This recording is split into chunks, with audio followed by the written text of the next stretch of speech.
महाराज जी, शरीर व आत्मा अलग अलग हैं, ये जानते हुए भी शरीर को आत्मा से अलग नहीं समझ पा रही हूँ। इसके लिए तो भगवान की दुरंत माया कही गई है। यह अविद्या इसीलिए तो दृढ़ है, पर इस अविद्या को नष्ट कर दे वही भगवान का भजन है। अगर हम निरंतर नाम जपने का अभ्यास करें तो हमें शुद्ध ज्ञान हो जाएगा। अंतःकरण निर्मल और एकाग्र होने पर भगवत स्वरूप जो मेरा स्वरूप है उसका अनुभव ऐसे होने लगता है जैसे निर्मल और शांत अचंचल जल में नीचे क्या दिखाई देने लगता है ना। लेकिन वही जल चंचल हो और गंदा हो तो हम नीचे का नहीं देख सकते ना। ऐसे ही तो हमें इस समय आवश्यकता है अंतःकरण को निर्मल करना और एकाग्र करना। भगवान ने कहा निर्मल मन जन सो मोहि पावा मोहि कपट चल छिद्र। तो बस हमारी अब सारी चेष्टा होनी चाहिए मन निर्मल करने की, क्योंकि भगवान ने मांग कर दी ना कि निर्मल मन। तो निर्मल मन किससे होता है? पहले जो चीज़ हमें निर्मल करनी हो तो गंदगी रोकनी चाहिए, उसमें नहीं आनी चाहिए। पहला काम होना चाहिए धुलाई के पहले गंदगी ना आवे। तो इतना तो अपने को पता है कि मन किन किन बातों से गंदा होता है। ये कोई नहीं कह सकता कि मुझे पता नहीं है, क्योंकि सबके हृदय में भगवान विराजमान है। जहां कोई गंदा सोचता भी है करने की तो वहीं अंदर बात आ जाती गलत है। आती है आप लोगों के हृदय में भी आती है ना, कि जैसे हम बुरा करना चाहें तो अंदर आता है यार गलत है, नहीं करना चाहिए, पर मन ने ठान लिया कि मुझे करना है, वो कर लेता है।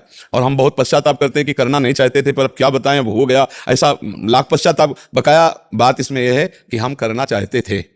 अगर हम ना चाहें तो मन हमारा कुछ नहीं कर सकता। हमारी चाह अंदर सुख की होती है, फिर हम मन की सलाह में दस्तखत कर देते हैं, पर अंदर अंदर जलते रहते हैं कि यार गलत कर रहे हैं, यार गलत किया, यार कैसे क्या बतावे, पता नहीं क्यों हो जाता है। क्योंकि हमको अच्छा लगता है, हमको सुखद लगता है गलत कार्य, तभी हम उसकी स्वीकृति कर देते हैं। तो पहली बात तो ये कि हम पहले इस बात की मेड़ लगा दें कि गंदगी हमारे मन में आने ना पावे। वो मेड़ है प्रतिज्ञा, कि चाहे प्राण त्याग दूं अब गलत नहीं करूंगा।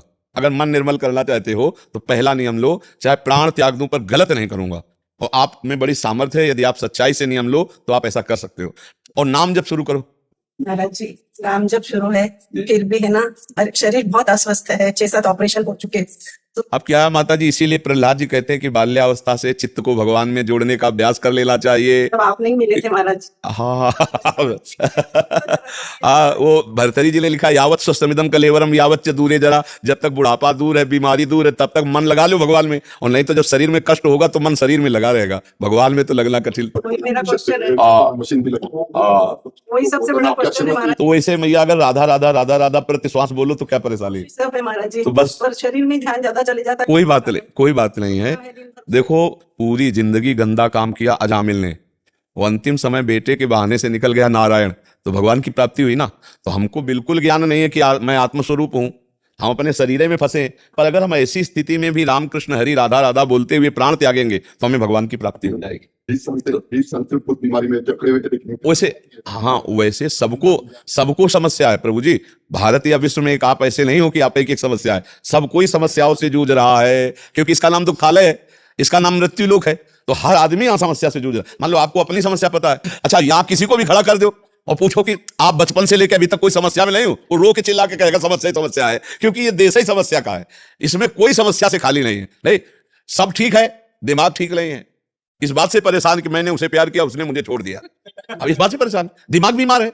मतलब कोई ना कोई समस्या से सब परेशान है। नहीं, बहुत बहुत हमारे साथ जो है धोखा हुआ, हमारे साथ। अब शरीर स्वस्थ है लेकिन दिमाग बीमार है कि उसने हमको जो है धोखा दिया। अब वो नाना प्रकार के क्लेश। अब आप चिंता ना करो, आप राधा राधा जपो। नहीं, शरीर में जो पीड़ा है वो भगवान से प्रार्थना करो कि मुझे सहने की सामर्थ्य दें। और कभी भी कोई भी श्वास अंतिम हो सकती है, इसलिए हम हर श्वास में राधा राधा जपे, यही सार बात है। अब ज्ञान होना आत्म तत्व का, उसके लिए तो साधन चाहिए, साधन लायक शरीर नहीं रह गया। तो अब हमें लगता है कि भगवान का भरोसा उद्धार तो हो जाएगा ना, कोशिश कर रहे हैं। कोशिश देखो, कोशिश तो अपने लोगों की जितनी होती है उद्धार होता है उनकी कृपा से। अगर आपने भगवान का हृदय से आश्रय लिया है तो निश्चित उनका नाम पतित पावन है, करुणा वर्णालय है। देखो कोई भी चाहे जितना बड़ा ऋषि महात्मा हो, ऐसे उद्धार नहीं हो सकता। ऐसे कोई कहे मैं बड़ा तपस्वी हूं, मैं तो माया मुंह की खवा देगी। सबको ऐसे रो के बोलना पड़ा है। तो आप भी ऐसे हृदय से भगवान से प्रार्थना करें कि प्रभु पूरा जीवन आपकी माया ने नष्ट कर दिया, घर गृहस्थी में अब भजन लायक रही नहीं, पर अंतिम हमारा बन जाए। इसलिए मैं आपसे प्रार्थना करती हूँ कि जब हमारा अंतिम समय हो तो आपका नाम निकल आवे, या आप ही आ जाना, हमारे दिमाग में था जाना। उनसे प्रार्थना कर दे तो करुणा वरुणालय हैं, वो कभी कोई संयोग ऐसा बैठाल सकते हैं, उन्हीं की कृपा से जीव का उद्धार होता है।